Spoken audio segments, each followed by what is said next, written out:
पश्चिम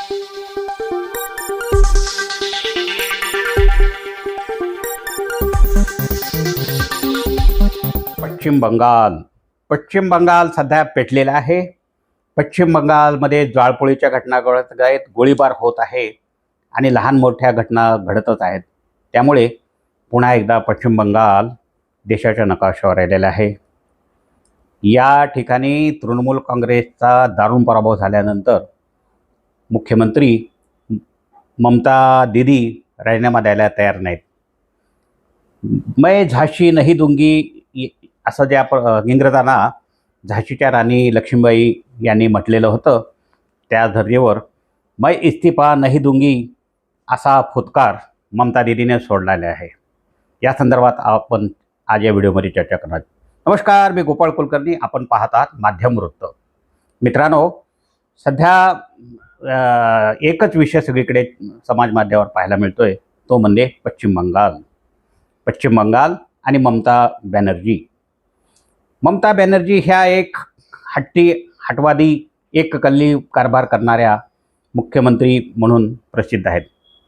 गेल्या 15 वर्षापासून त्यांचं पश्चिम बंगालच्या जनतेवर अधिराज्य होतं, परंतु ज्यावेळेस 2026ला विधानसभेची निवडणुकीचे निकाल हाती आले, त्यावेळी त्यांच्या तृणमूल काँग्रेसचा दारुण पराभव झाला। या पराभवातून अक्षरशः त्यांनी काहीतरी शिकायला हवं होतं, परंतु ममता दीदी या धक्क्यातून सावरलेल्याच नाहीत आणि त्या बेछूट आरोप करीत आहेत। वास्तविक पाहता जनादेश मान्य करून त्यांनी मुख्यमंत्री पदाचा राजीनामा राज्यपालाकडे सोपायला हवा होता, परंतु त्यांनी पत्रकार परिषद घेऊन स्पष्टपणे सांगितलं की मी राजीनामा देणार नाही, मैं इस्तीफा नहीं दूंगी। मी कशासाठी राजीनामा द्यायचा?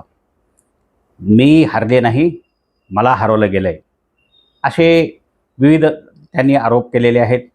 पत्रकार परिषदेत बोलताना त्यांनी जे केलेलं समर्थन आहे ते निश्चितच समर्थनीय असेच नाही। यामुळे उरली सुरली आब असते ती ममता दीदींनी घालून बसलेली आहे। एक किस्सा तुम्हाला सांगतो मित्रांनो। देशाचे ज्यावेळेस पंतप्रधान अटल बिहारी वाजपेयी होते, त्यावेळी या अटल बिहारी यांच्या सरकारमध्ये ममता बॅनर्जी या रेल्वे मंत्री होत्या। यावेळी या सरकारने म्हणजे अटल बिहारी यांच्या आधिपत्याखालील सरकारने रेल्वेची भाडेवाढ केली। ही भाडेवाढ ममता दीदींना मान्य नव्हती आणि त्या प्रचंड रागावलेल्या होत्या।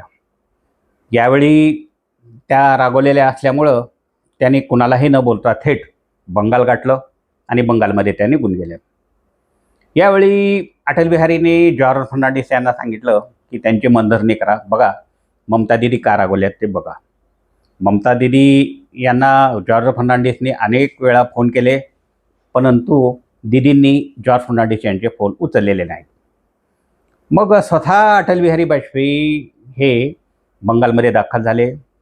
त्यांनी ममता दीदीच्या घरी गेल्यानंतर त्यांनी ममता दीदीबरोबर चर्चा केली आणि चर्चेतून त्यांनी योग्य तो तोडगा काढला। यावेळी बाहेर पडताना त्यांनी ममता दीदीच्या आईंना सांगितलं की आपकी बेटी बड़ी शैतान है।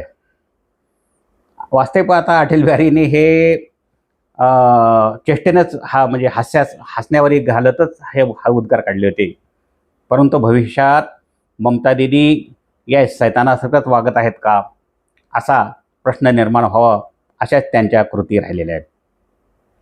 मागचा इतिहास पाहता मी पंतप्रधानांना मानणारच नाही। पंतप्रधानांच्या केंद्र सरकारच्या योजना मी येथे लागू करणार नाही। आयुष्यमान योजना मी लागू करू देणार नाही, यासाठी हट्टाला त्या पेटलेल्या होत्या किंवा पंतप्रधानांनी बोलावलेल्या कुठल्याही बैठकीला त्या उपस्थित राहत नव्हत्या।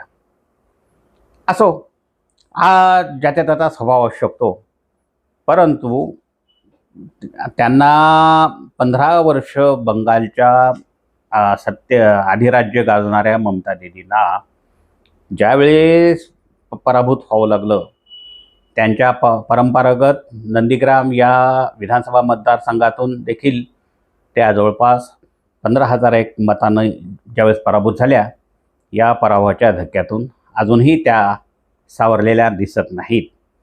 मैं राजीनामा नहीं दूंगी, मैं इस्तीफा नहीं दूंगी असे म्हणत त्यांनी अक्षरशः वादालाच तोंड फोडलेले आहे. त्यांचा मानसिक धक्का बसलेला आहे असेही त्यांचे विरोधक आणि भारतीय जनता पार्टीचे नेते मंडळी म्हणत आहेत. आणि एक बाब अजून एक लक्षात येण्यासारखी आहे की पश्चिम बंगालच्या निवडणुका शांततेने पार पडल्या. पश्चिम बंगालची निवडणूक म्हटलं की हिंसाचार हा 5वीला पुजलेला असतो. कुठलीही निवडणूक आतापर्यंत पहा, पश्चिम बंगालची निवडणूक ही शांततेने होतच नाही. हिंसाचार, जाळपोळ, गोळीबार, लुटालूट, बलात्कार आदी घटना घडत असतात आणि अनेक हत्या या निवडणुकीमध्ये होतात. रक्तरांजित अशीच ह्या निवडणुका होत असतात. यावेळेस मात्र घडले उलटे.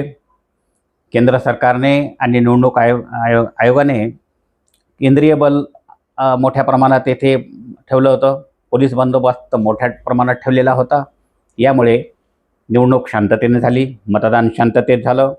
मतमोजणीच्या वेळेस देखील थोड्या बहुत घटना घडल्या, परंतु आता मतमोजणीचे निकाल हाती आल्यानंतर ज्यावेळेस भारतीय जनता पार्टीची सत्ता पश्चिम बंगालमध्ये आलेली आहे, हे तृणमूल काँग्रेसला आणि विशेषतः ममता दीदींना रुचतच नाही.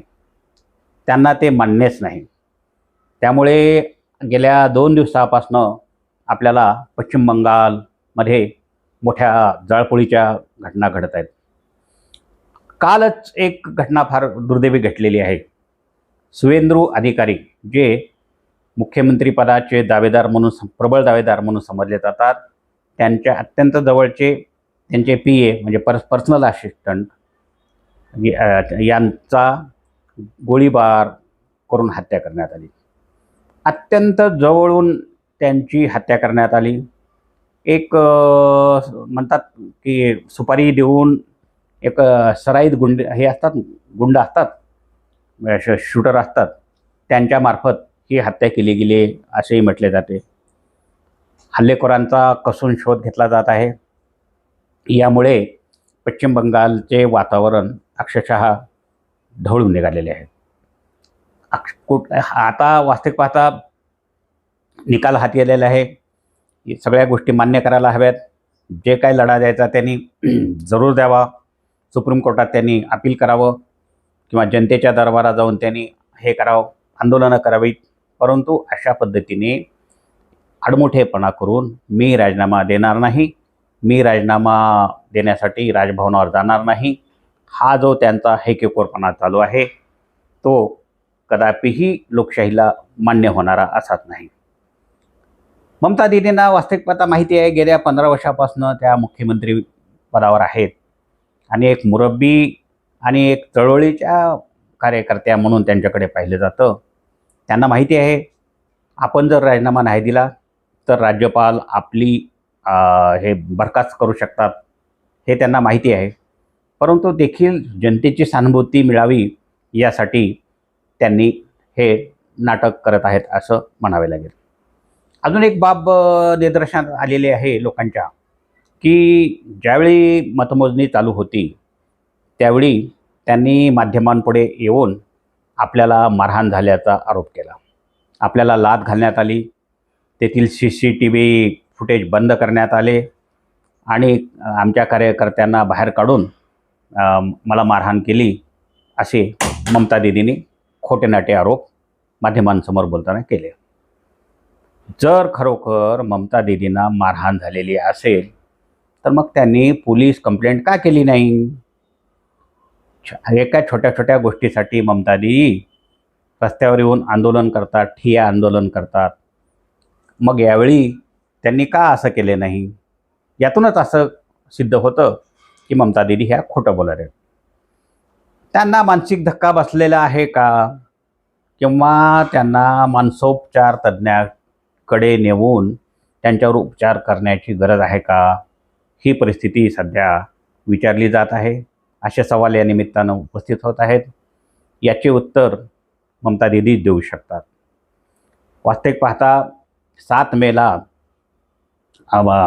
ही मुदत संपते पश्चिम बंगालच्या विधानसभेची आणि 8 मेला राज्यपाल सत्ता स्थापनेसाठी भारतीय जनता पार्टीकडे दावा करू शकतात आणि सूत्रांच्या माहितीनुसार 9 मेला शुभेंदू अधिकारी किंवा इतर जे त्यांचा कोण जो नेता निवड आहे ते मुख्यमंत्री पदावर आरूढ होऊ शकतात, मुख्यमंत्रीपदाची शपथ घेऊ शकतात असे सांगितले जाते.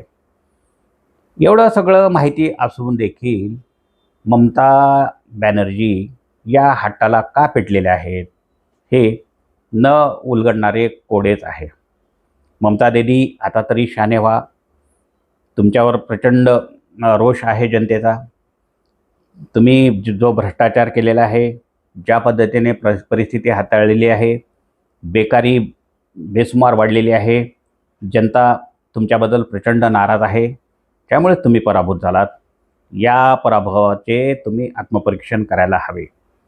आत्मपरीक्षण न करता मी आपलाच हट्टीपणा, आपलाच एककल्लीपणा चालवून मी म्हणेल तीच पूर्व दिशा असे म्हणून चालणार नाही. वस्तुस्थिती आपण लक्षात घ्यायला हवी. परंतु वस्तुस्थिती लक्षात न घेता ममता दीदी ज्या पद्धतीने रडीचा डाव खेळत आहेत, आकांड तांडव करीत आहेत, ते कदापिही समर्थनीय असेच नाही. बंगाली जनतेलाच काय, एकूण देशातील सर्व जनतेला आणि महिलांना हे ममता दीदीचे नाटक कळून चुकलेलं आहे. या धक्क्यातून त्या कधी सावरतील हे काली माँ यांनाच माहीत. लवकरच त्यांना काली माता सद्बुद्धी देवो आणि या धक्क्यातून ममता दीदी लवकरच बाहेर पडो अशी काली माँ चरणी प्रार्थना करणे एवढेच आपल्या हाती आहे. बस आजच्या विषयामध्ये एवढंच. अशाच वेगवेगळ्या विषयावरील भाष्य ऐकण्यासाठी पाहत रहा माध्यम वृत्त.